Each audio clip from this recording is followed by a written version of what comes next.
Bismillahirrahmanirrahim. Assalamualaikum warahmatullahi wabarakatuh.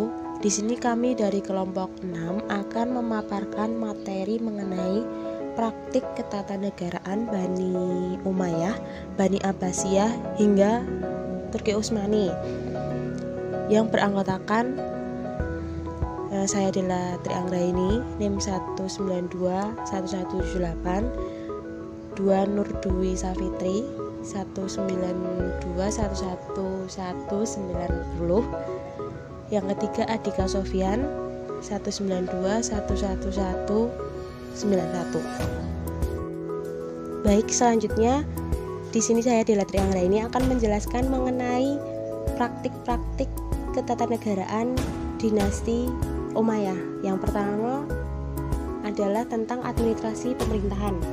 Yang kedua adalah mekanisme suksesinya. Yang ketiga mengenai corak pemerintahan pada masa Bani Umayyah. Praktik ketatanegaraan pada masa Bani Umayyah. Yang pertama mengenai administrasi pemerintahan. Ada 3 hal yang berubah. Yang pertama, pembagian provinsinya. Sebelum masa Bani Umayyah itu provinsi hanya dibagi menjadi 3, dan di masa ini dikembangkan menjadi 9 provinsi. Yang pertama adalah Suriah Palestina, yang kedua Kufah termasuk Irak, yang ketiga Basrah meliputi Persia, Sijistan, Khurasan, Bahrain, Oman ditambah Najd dan Yamamah. Yang keempat Armenia, yang kelima Hijaz, yang keenam Karman meliputi wilayah India, yang ketujuh Mesir, yang kedelapan Afrika Kecil, yang kesembilan Yaman dan kawasan Arab Selatan. Tuh, provinsinya ada 9. Sebelumnya di masa Khulafaur Rasyidin itu cuma 3 provinsi. Nah, selanjutnya adalah mengenai pemerintahan pusat. Di masa Bani Umayyah ini ada 5 diwan. Diwan pertama adalah Al-Jun yang menangani urusan kemiliteran. Yang kedua Diwan Al-Rasail yang menangani urusan administrasi dan surat menyurat. Yang ketiga Diwan Barid yang menangani urusan pos. Yang keempat Diwan Haraj yang menangani urusan keuangan. Yang terakhir adalah Diwan Hatam yang menangani urusan dokumentasi. Untuk diwan ini sih sebenarnya diwan pertama dan kedua tadi sudah diterapkan pada masa Khulafaur Rasyidin, lalu ditambah lagi dengan 3 diwan lagi gitu. Lalu tugas pemerintahan. Tugas pemerintahan di masanya Bani Umayyah ini tugasnya ada 3.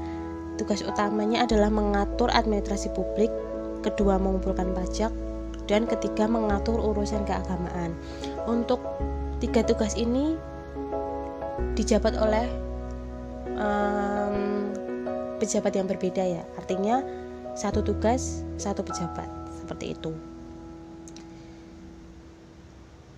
Praktik ketatanegaraan pada masa Bani Umayyah selanjutnya yaitu tentang mekanisme suksesi. Nah, di masa Bani Umayyah ini didasarkan pada garis keturunan atau keluarga, yang sistem ini sering disebut sebagai sistem monarki. Seperti itu.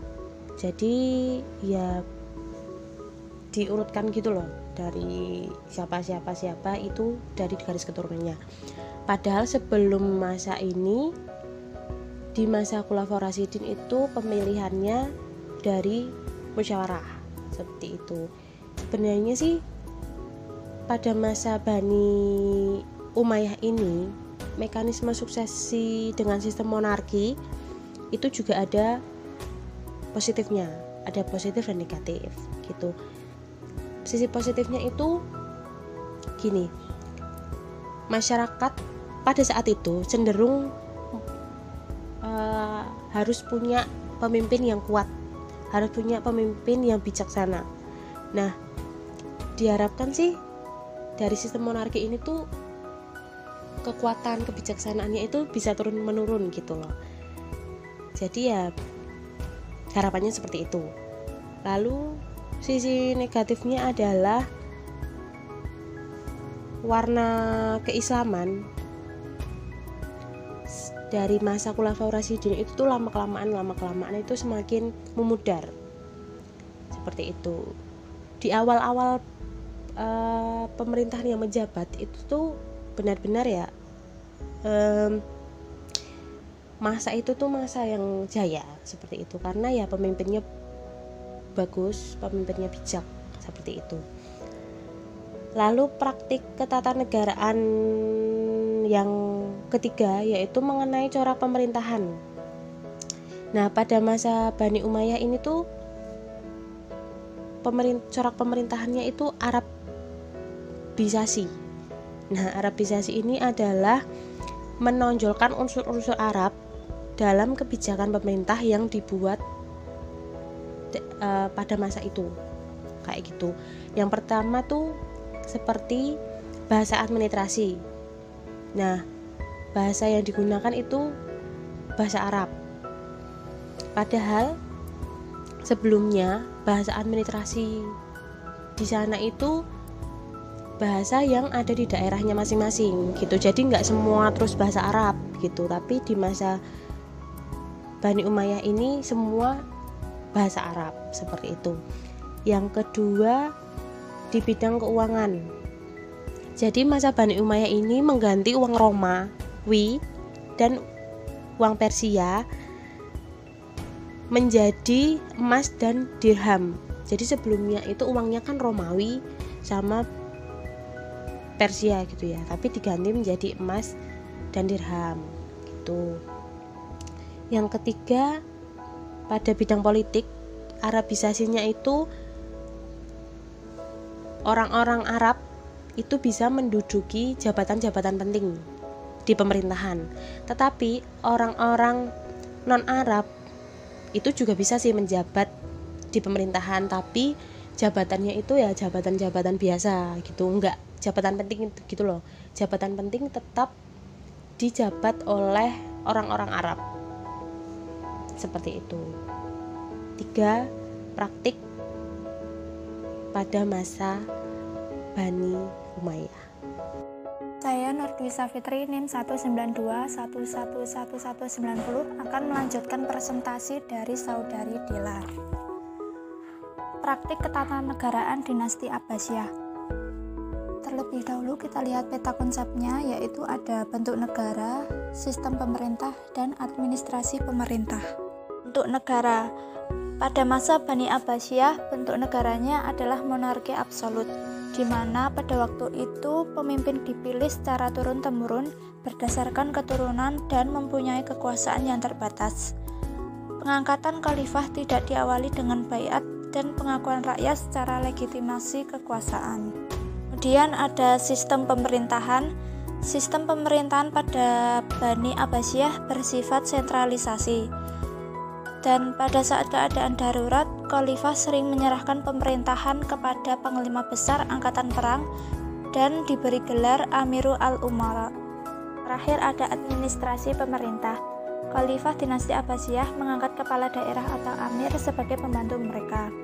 Sistem pemerintahan yang masih bersifat sentralistik. Semua kepala daerah bertanggung jawab kepada khalifah yang diwakili oleh wazir. Kemudian Bani Abbasiyah membentuk 5 diwan, antara lain Diwan al-Rasul, Diwan al-Kharaj, Diwan al-Barid, Diwan al-Qatam, dan Diwan Musghilat.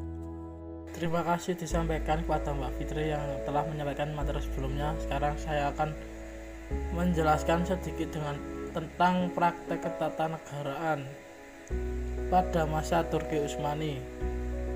Yang pertama itu dalam bidang pemerintahan dan militer, 2 bidang ilmu pengetahuan, 3 bidang kebudayaan, 4 bidang agama.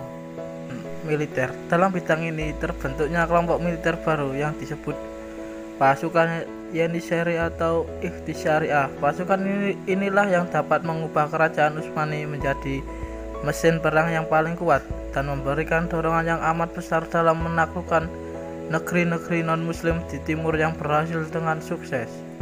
Dan yang kedua, bidang ilmu pengetahuan. Peradaban Turki Utsmani merupakan perpaduan bermacam-macam peradaban. Di antaranya adalah peradaban Persia, Bizantium, dan Arab. Dari peradaban Persia, mereka banyak mengambil ajaran-ajaran tentang etika dan tata karma dalam istana raja-raja. Organisasi pemerintah dan kemiliteran banyak mereka serap dari Bizantium, sedangkan ajaran tentang prinsip-prinsip ekonomi sosial kemasyarakatan dan keilmuan mereka terima dari orang-orang Turki Utsmani. Ketiga, bidang kebudayaan. Dinasti Turki Utsmani membawa peradaban Islam menjadi peradaban yang cukup maju pada zaman kemajuannya. Dalam bidang kebudayaan Turki Utsmani banyak muncul tokoh-tokoh penting seperti yang terlihat pada abad ke-16, 17, dan 18. Dan keempat, bidang agama. Dalam tradisi masyarakat Turki, agama merupakan sebuah faktor penting dalam transportasi sosial dan politik seluruh masyarakat. Masyarakat digolongkan berdasarkan agama dan kerajaan sendiri sangat terikat dengan syariat sehingga fatwa ulama menjadi hukum yang berlaku. Sekian dari kelompok kami. Apabila ada kesalahan kami mohon maaf. Syukran, wassalamualaikum warahmatullahi wabarakatuh.